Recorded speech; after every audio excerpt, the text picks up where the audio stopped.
देखा गया है कि भारतीय जनता पार्टी के कई नेता रहे हैं, लेकिन वो नेता बहुत करीब उनके रहे हैं जिन नेताओं पर इस बार दांव लगाने की तैयारी भारतीय जनता पार्टी कर रही है। आरके सिंह को ऐसा लगता है कि उनका टिकट नहीं कटेगा और इस बात का उन्होंने दावा भी किया है। कन्हैया सिंह जो एक शिक्षाविद हैं, वो लगातार वहां से लोगों के संपर्क में हैं और लोगों के संपर्क में ही क्या है, वहां लगातार उनके साथ जो स्थितियां नजर आ रही हैं उसमें लोगों का काफी सपोर्ट भी मिल रहा है।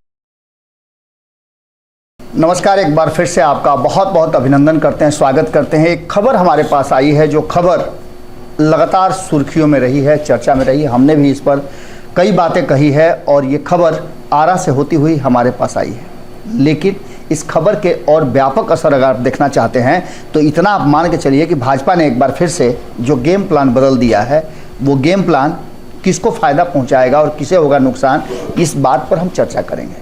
सबसे पहली बात तो आपके सीधा ध्यान गया होगा कि अगर नीतीश कुमार पाला बदलते हैं तो क्या होगा। नीतीश कुमार के पाला बदलने की जो अटकलें लगाई जा रही हैं उनमें कभी ट्विस्ट, कभी इधर कभी उधर हो रहा है। एक बार फिर से नीतीश कुमार ने जिस तरह से कैबिनेट की बैठक बुलाई है, उसके बाद से इस पर विराम लग गया है कि नीतीश कुमार अभी तत्काल कोई पाला वाला नहीं बदलने वाले हैं। वो वेट एंड वॉच करेंगे। 1 महीने का समय उनको और दे दिया गया है और इस 1 महीने के समय में कहीं ना कहीं एक बात साफ नज़र आ रही है कि नीतीश कुमार को मौका मिल गया है सीट शेयरिंग के फॉर्मूले में। जिस तरह से तेजस्वी यादव ने एक स्टेप पीछे हट करके कहा है कि इसमें कोई समस्या नहीं है, तो ये सारी बातें कहीं ना कहीं नीतीश कुमार को रोक के रख रही है। लेकिन सबसे बड़ी बात यह है कि जैसे जैसे नीतीश कुमार और INDIA गठबंधन अपना स्ट्रेटजी चेंज कर रहा है, भारतीय जनता पार्टी उससे भी तेजी से कर रही है। भारतीय जनता पार्टी बिहार के 39 सीटों पर लगातार रेकी कर रही है, लगातार अपने लोगों को वहां भेज करके, यहाँ तक कि अमित शाह ने अपने कमांडर को भेज करके और वहां की वस्तु स्थिति, जमीनी हकीकत पता लगाने, लोगों का मिजाज क्या है ये पता लगाने का पूरा जिम्मेवारी दे दिया है। नित्यानंद राय को एक बड़ी जिम्मेवारी दी गई है और नित्यानंद राय बिहार के अलग अलग हिस्सों में घूम रहे हैं। तो वहीं खास करके शाहाबाद के क्षेत्र में जहां भारतीय जनता पार्टी का अपना प्रभुत्व है और लगातार कई चुनाव से भारतीय जनता पार्टी जीतती आ रही है, उन जगहों में भी क्या स्थिति है। क्योंकि आप जानते हैं कि 10 साल 5 साल के बाद एंटी इनकम्बेंसी लागू हो जाती है और तब चीज़ें बहुत बदलती हैं।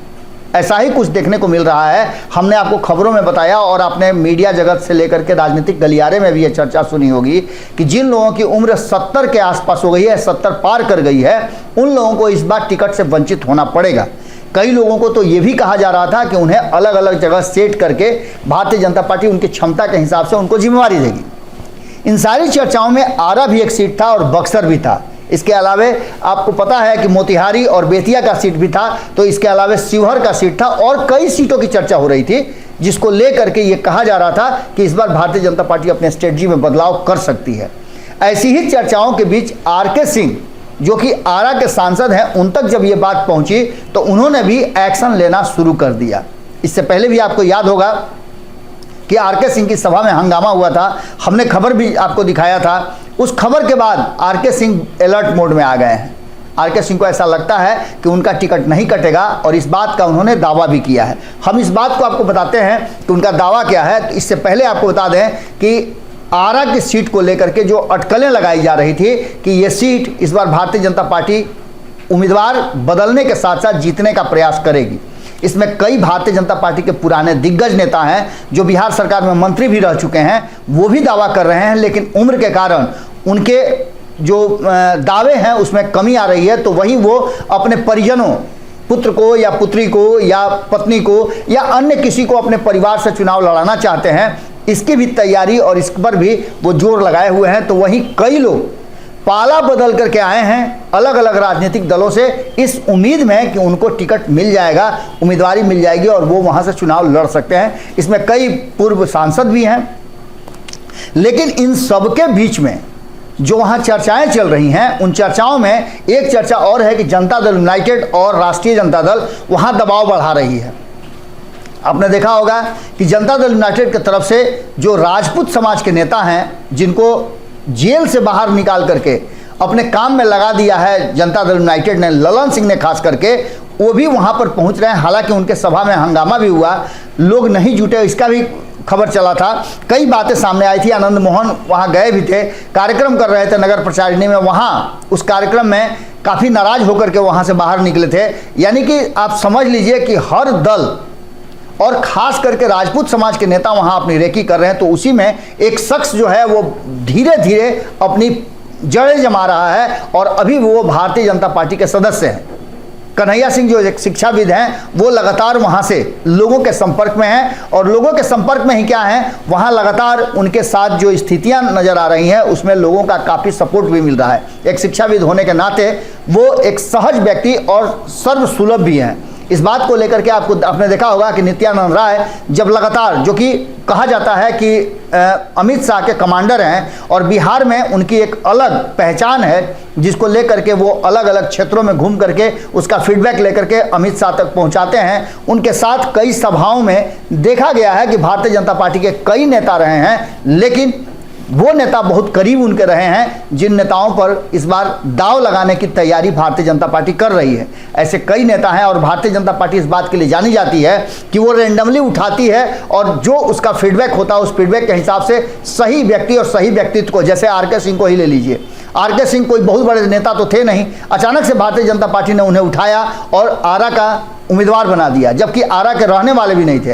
अब वहाँ स्थानीय नेतृत्व की बात चल रही है और इस नेतृत्व की बात में आर के सिंह जो बातें कह रहे हैं, आर के सिंह ने तो कहा भी है कि न तो उन्हें राज्यपाल बनने की इच्छा है और न ही कोई और चीज़ बनना चाहते हैं। वो अभी और आरा की सेवा करना चाहते हैं। उनकी उम्मीदवारी पर कोई भी संकट नहीं है।